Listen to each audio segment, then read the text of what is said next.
acá por FM Nuestras Voces. Recuerden que pueden volver a escucharnos después en YouTube, si vuelven a escuchar este programa, los anteriores, las entrevistas también, ¿por qué no? Y es una posibilidad, un día de lluvia como hoy, puede ser una opción también, escuchar Tripulantes de la Mañana desde la comodidad de su casa. Pero ahora sí, nos preparamos para este último bloque, para la columna de Jorge Enciso, Identidades Educativas. Le damos la bienvenida una vez más. Jorge, ¿cómo estás? Buen día.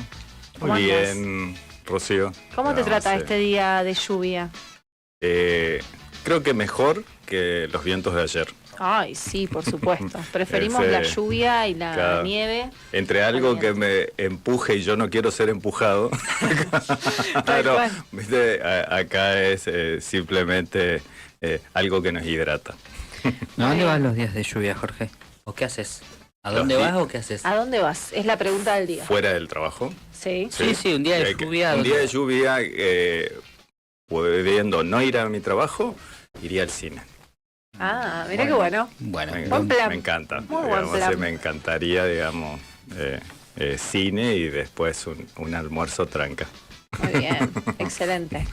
Bueno, para el día de hoy tenemos algo que ya desde el título me genera mucho interés, mucha curiosidad, ¿no? Políticas públicas y kermés educativa. Así que de esta manera te doy el pie para que empieces a desarrollar. Sí. La semana pasada yo dejé volando una frase que no la retomé después, no era para ese momento, y que dije, el jugar no es trabajar, pero el trabajar necesita del jugar. Y me refería a que el acto de jugar es un acto espontáneo y creativo. Y cuando nosotros ya somos adultos y estamos en la esfera laboral y por ahí pensamos ya que el jugar nos quedó lejos, en realidad no nos quedó tan lejos si pensamos en actos de creatividad. Dentro del trabajo podemos realizar procesos lúdicos que implica ser creativo. En esta época de políticas públicas liberales, porque por más que se enrostren, que son anticasta, que ellos la política no es lo suyo, sí hacen política a su manera mercantil, hacen política del gobierno nacional, y algunos progresistas teñidos, en la época de Mauricio Macri, teñidos de amarillo y hoy teñidos de morado.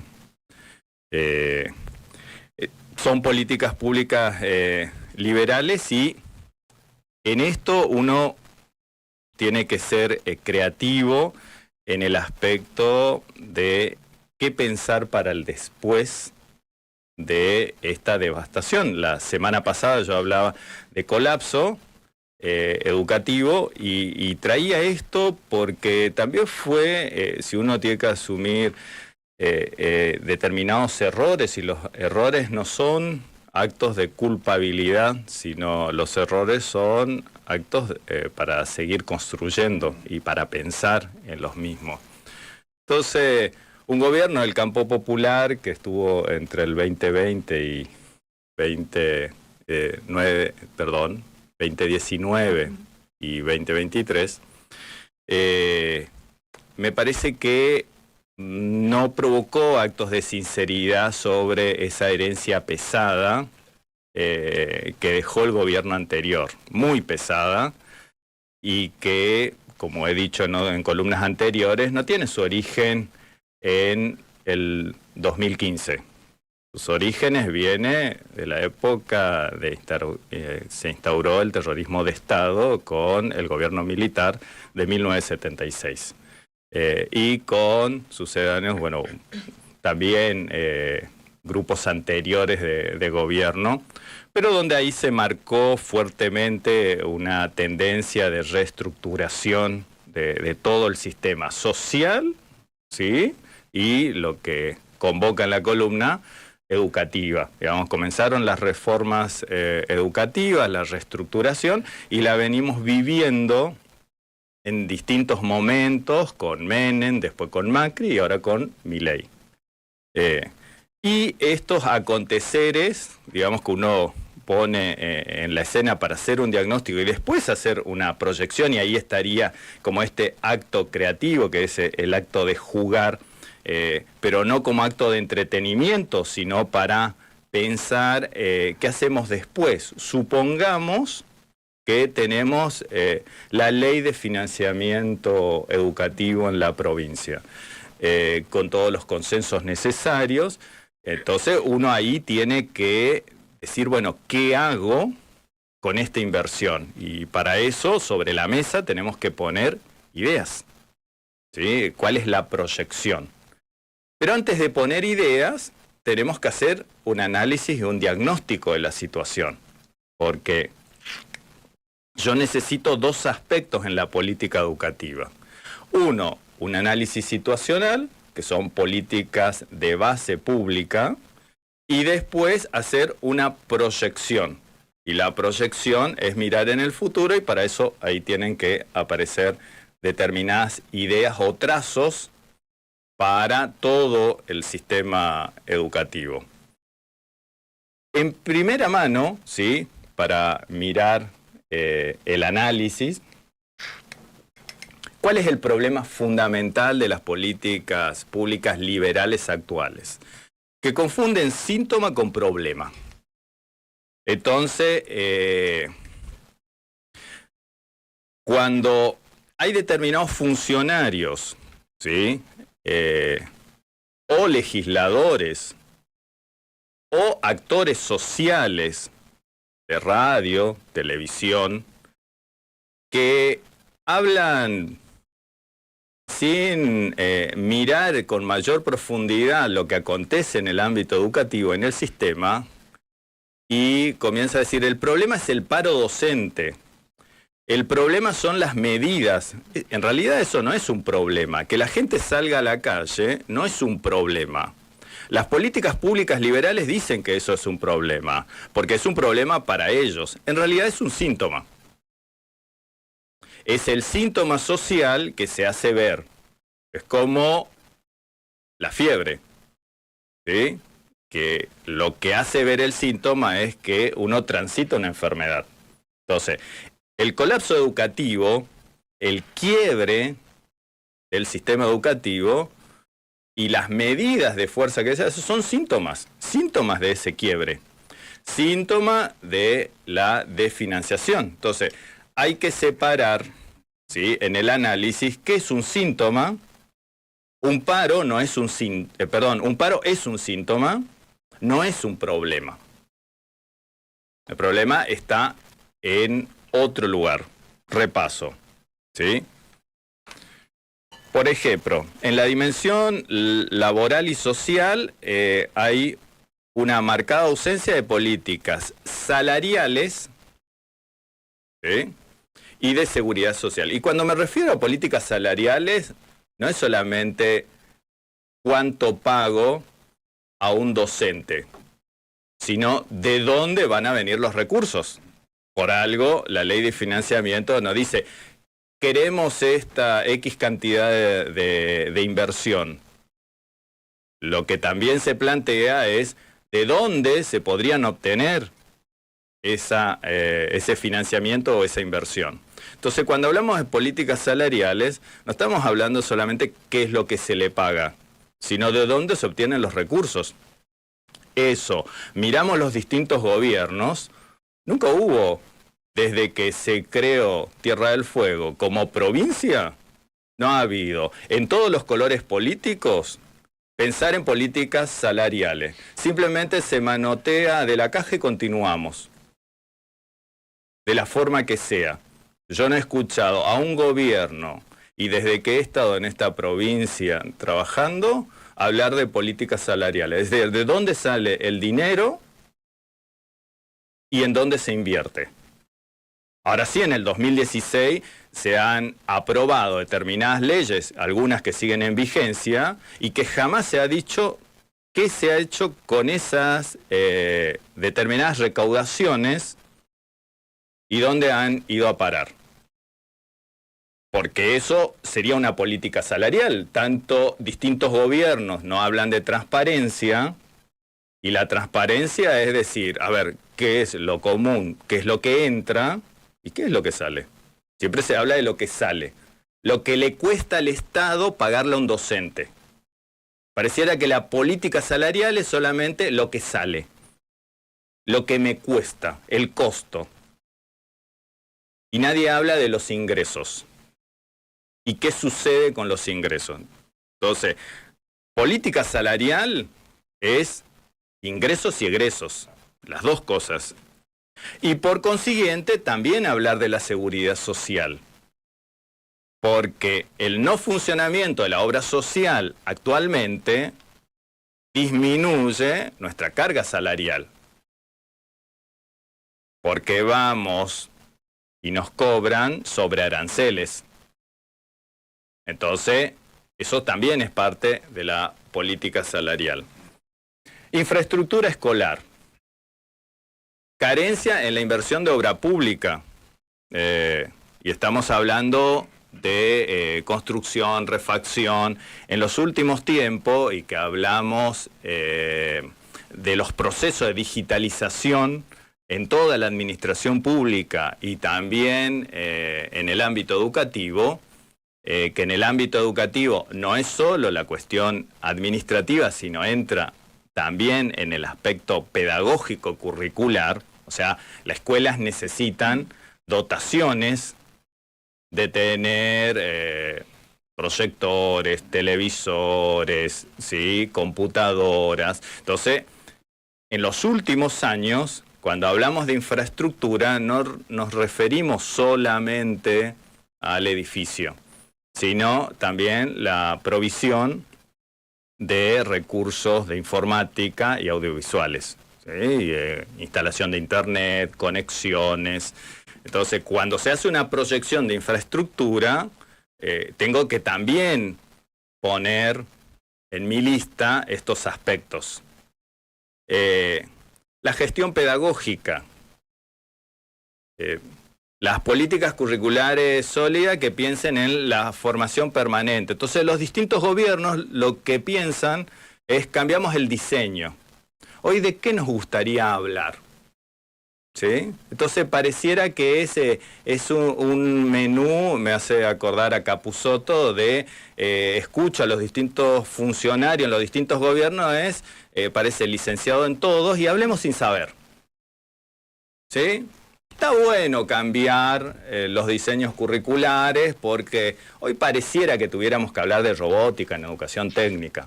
Ahora, yo no digo no hablemos de robótica, procesos digitales. ¿Por qué y para qué? ¿Sí? Los sentidos de lo que es la cuestión curricular. Entonces, distintos gobiernos, cuando ingresan, está bueno el juramento que uno va a tener, que lo tuvo anteriormente y todo eso, pero después, cuando asumen, no veo ningún documento que hable de esto. Siempre son, no sé, 4 o 5 páginas, muchas citaciones de pedagogos interesantes, por supuesto, pero acciones concretas que miren, que muestren que un Ministerio de Educación, de los ministros que puedo nombrar, que algunos ya la gente ni se acuerda, ministros y ministras, que hayan presentado un documento sobre políticas salariales en el ámbito educativo, olvídate. ¿Sí? Un poco puede ser infraestructura. De gestión curricular, mucha escritura, pero sin pensar la cuestión de qué hago después con la gestión curricular. Me tomo de esta lista que mencionabas recién y de paso te permito disfrutar de ese mate. Hablaste en un momento de lo curricular y bueno, supongamos que ese fuera el proyecto y supongamos que hay un porqué y para qué en esto, por dar ese ejemplo de robótica, ¿no? Y volvemos a lo de infraestructura y a la inversión, ¿no? Si realmente no, digamos, si aparece como un discurso vacío meramente, como una proyección en donde no se piensa cómo se va a llevar adelante la inversión, qué va a haber en las instituciones educativas para que esto suceda, termina siendo eso, termina siendo un como sí, porque en realidad no hay una proyección clara y no hay una forma de ejecutarlo si hoy no contamos con los recursos dentro de las instituciones educativas. Y nos ha pasado en instituciones escolares donde se piensa una orientación y ni siquiera se sabe si hay docentes que puedan después llevar adelante esa tarea pedagógica, ¿sí? Así de grave, digo, es la proyección que muchas veces se plantea desde el gobierno. En este se dio la escena, me hiciste acordar, en el menemismo. Entraba informática y se llenaban la boca de hablar que llegaban a las escuelas rurales. Simulaciones de cajas que parecían computadoras, como no tenían energía eléctrica, o sea, no tenían infraestructura básica, entonces no podían encender las computadoras, entonces ¿cómo se enseñaba? Se hacía una simulación, o sea, juguemos, ¿sí?, a que esto es una computadora, y llegaban, eran cajas que simulaban ser computadoras y cosas que se podían hacer. Bueno, esa es la situación de que yo puedo poner en un documento llamado diseño curricular interesantes enunciaciones, pero si no dialogo con lo que planteaste, Rocío, el recurso disponible docente, la formación de ese recurso, los insumos y la provisión necesaria para el desarrollo de las clases. El currículum no es solamente un documento, está atado a la infraestructura, digamos, tiene una infraestructura curricular. Para tener su desarrollo es necesario contar con determinadas provisiones, así como determinadas formaciones, ¿sí?, que necesita el docente, y ahí otra vez el anclaje sobre la formación permanente, lo que no quiere discutir ningún gobierno, porque hay que ver los que hoy se plantean para querer ser gobiernos después en el 2027, si en el 2028 podemos hablar de la formación en servicio. Porque antes de ser gobierno está lindo, la capacitación en servicio es lo que tiene que ser. Ahora asumen y resulta que no te quieren aflojar una triste declaración de interés educativo para no vaciar las escuelas. Entonces, ¿qué interpretan por la enseñanza? La enseñanza solamente es encerrar a los alumnos, ¿sí?, porque me parece que piensan más en actos de encierro, desarrollar, y también del docente, y desarrollar la enseñanza, y eso es nada más la enseñanza. Y la formación, y después hablamos de la calidad educativa, y de lo que tienen que rendir los estudiantes, y de lo que tienen que rendir los docentes, y pasás 20 años de tu vida y de tu trabajo, y no tuviste formación en servicio. No, la formación son las jornadas. 4 horas cada tanto, sí, entonces... La gestión pedagógica, la política educativa puesta ahí, también en una ausencia. Y ahí es donde voy a llamar, y es una denominación y me hago cargo, que lo que uno ha vivido actualmente es una kermés educativa. Vieron que en una kermés es feria de platos, yo puedo hacer un evento, es todo show. ¿Sí? Entonces, el punto es que tenemos que dejar de armar show en el ámbito educativo. Porque ese es el punto. Ahora, pareciera que a todos le viene bien. Porque hoy las críticas y el cascotazo se lo dan al gremio. Pero después no se observa. Inclusive los que son llamados controladores, ¿sí?, controladores de lo que se hace en la política educativa, y acá hablo de otro poder del Estado, y sin embargo, no observo que haya discusiones respecto a qué se piensa sobre esta multiplicidad de eventos. Perdón, en esto que mencionabas, hoy cuando arrancábamos, Ale mencionaba una de los comunicados del día que tenía que ver con la suspensión de actividades en el colegio técnico por falta de agua, Y bueno, ahí te escuchaba y pensaba, ¿no? Que cómo es funcional esto del yo, y vos decías atacan al gremio, y nosotros lo mencionamos también a diario, atacan a la docencia, otra vez el paro, otra vez la medida de fuerza. Y invitamos en el primer bloque a las familias, a la comunidad, también a llevar un registro de cuándo las actividades se suspenden porque el edificio o no tiene agua, o no tiene calefacción, o se rompió el piso, o se cayó un pedazo de techo, y así podemos sumar un montón de situaciones que van en el sentido en lo que vos mencionás. La falta de una planificación en infraestructura, en proyección, en currícula, son el verdadero problema que hace que la docencia y el sindicato después se expresen en las calles. Exacto, digamos, ese es el síntoma. Ahora, el problema es la otra estructura. Fragmentación del sistema en se creó la provincia y comenzamos desde el primer gobierno hasta la fecha, y entonces ahí pasamos y le tocamos el alma a todos, ¿sí? Se ha vivido una kermés educativa. En esta kermés educativa, por ejemplo, el nivel inicial. El nivel inicial no se ha pensado como nivel. Se habla mucho del nivel inicial, de las infancias, de los niños, las niñas, y se golpean el pecho los distintos funcionarios, pero es sala de 4, sala de 5. Eso no es un nivel. Es una fragmentación. No se han hecho. Después el debate sobre la sala de 2, y si cambiamos pañal o no cambiamos pañales, o si tal o cual cosa. Siempre es una guardería sí, guardería no, digo, siempre la distracción sobre el acto puntual y no la discusión franca sobre lo que necesita el nivel. El nivel necesita una política que lo piense como nivel, como plantea la Ley de Educación Nacional y la Ley de Educación Provincial. Desde los 45 días, yo tenga abierta o no abierta la sala, tengo que pensar en políticas de formación permanente para la docencia, para cuando necesite lo que tenga que necesitar, desde los 45 días hasta los 5 años.